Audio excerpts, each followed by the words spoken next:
या तो हमने जो मोस्ट इम्पॉर्टेंट इश्यूज थे, तो 4 इश्यूज मोस्ट इम्पॉर्टेंट थे। उन सब में जो वन रैंक वन पेंशन था वो सबसे ऊपर था, क्योंकि वन रैंक वन पेंशन से जो गैप है between past retirees and current retirees वो बहुत ज़्यादा हो जाता है। तो ये बहुत फ़र्क था एक दादा बेटा पोते के लिए, तो वो नहीं होना चाहिए। तो इसके लिए ये वन रैंक वन पेंशन जो बहुत देर से ये चल रहा है। सैनिक भाइयों नमस्कार। जो OROP 3 के बारे में अपना जनरल सतबीर साहब क्या बता रहे एक बार जानकारी ले लेंगे।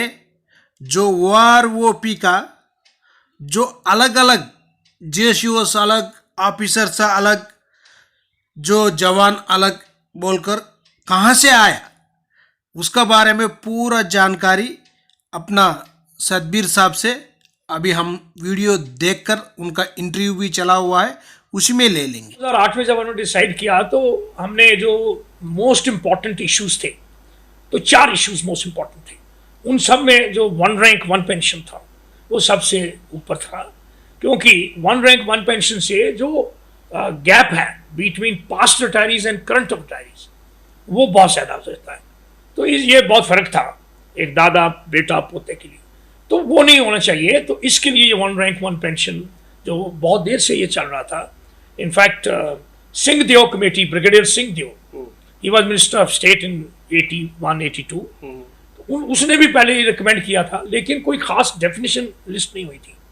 जब हम 2008 में आए तो 2009 में शुरू में सरकार ने जब हमारी मूवमेंट चालू हो गई तो उन्होंने एक कमेटी बैठाई सेक्रेटरीज की, वहाँ पे पहली बार वन रैंक वन पेंशन का डेफिनेशन लिखा गया। और वो इस प्रकार है कि जो सैनिक है अगर वो रिटायर होते हैं उनका रैंक एक है और उनका लेंथ ऑफ सर्विस एक है, तो उनको सेम पेंशन मिलनी चाहिए।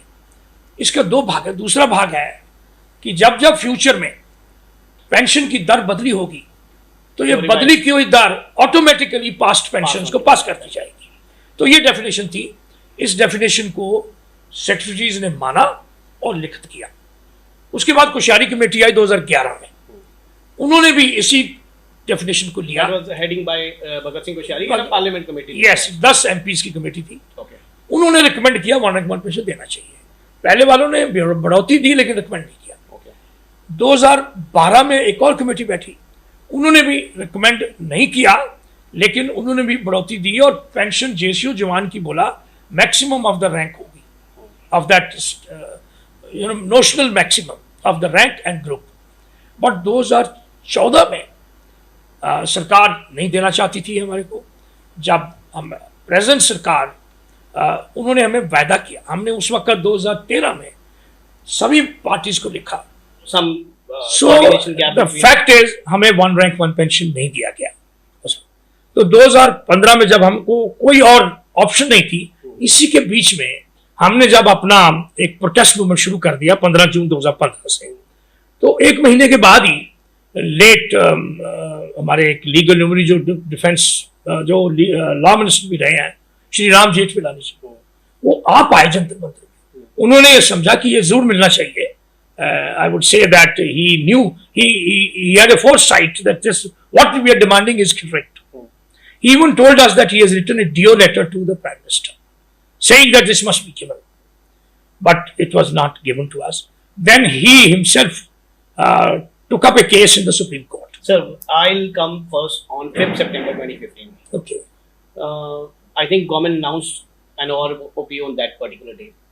And उसके बाद भी I saw a press conference at Jantar Mantar which was addressed by you. And वहाँ से ये डिक्लेयर हुआ कि ये प्रोटेस्ट कंटिन्यू रहेगा। क्या उन्होंने दिया, क्या आप डिमांड कर रहे थे, कितनी एनॉमलीज थी और क्या प्रोटेस्ट ही कंटिन्यू करने के अलावा कोई ऑप्शन था? And one more follow up question, that was your GB governing body was on board unanimously for the continuation of the protest? All decisions in Indian ex-servicemen movement are taken by the GB through majority. Okay. So all decisions which have happened so far and in future, they will all be discussed and unanimous decision taken and passed to all ex-servicemen of our membership. Now, can we come to the anomaly? Okay. Now, On fourth night, we got a call by the Honorable late Shri Manoj Parker, Defence Minister, that we should come to their homes because next day was this thing was to be announced. So he finally asked us, भाई ये हम ये करने जा रहे हैं. वो 5 साल वाली वन रैंक वन पेंशन देना चाहते थे, जो कि असली वाली वन रैंक वन पेंशन नहीं था. 5 साल वाली में एक मतलब ये है कि जो भाग 2 है, भाग 1 same rank, same length of service, same pension. The revision part. The revision part they changed. They made an amendment. They say हम ये ऑटोमेटिकली पास नहीं करेंगे, हम पीरियडिकली पास करेंगे और हम अभी पीरियड 5 साल फिक्स करते हैं. जब उन्होंने ये बोला तो वन रैंक वन पेंशन नहीं था. हमने उसको ऑब्जेक्ट किया after discussion by the GB, by everybody. So it was unanimously rejected that we will not accept this. So this meeting was held there at the residence along with your GB members there. Our then General Chief Suhag was present. All 3 chiefs. Yes. आप बताओ कोई movement जो है, आप पूरी history देखो. But sir काफी ex serviceman भी उसके बाद नहीं देखे जंतर मंतर. नहीं देखो, नंबर कम जरूर हुआ, कम जरूर हुआ. उसके यस, कम इसलिए हुआ क्योंकि कुछ उनको मिल गया था. Some are people because we are too busy, हमने पूरा घर देखना है, फैमिली देखनी है, नौकरियां देखनी है, बच्चों को देखना है, पढ़ाइयां करनी है, शादियां करनी है. तो जब कुछ मिल गया तो उन्होंने, हम जब जारी रख रहे थे वो हमारे साथ थे. जब हमने किसी को कांटेक्ट किया तो they were all, even today the people who in between as what you are mentioning, that आप गए तो वहां पे थोड़ा डिफरेंस मिला. वो भी मैं ये कहता हूं कि वो इस मूवमेंट की तरफ से नहीं है, ना ही कोई डिसीजन की तरफ से है. उनका सिर्फ यही था, किसी या तो उनको मिसलीड किया गया कि वो गैप डालने लगा दिया बिटवीन से जवान जेसीओ ऑफिसर्स के बीच में, जो नहीं होना चाहिए.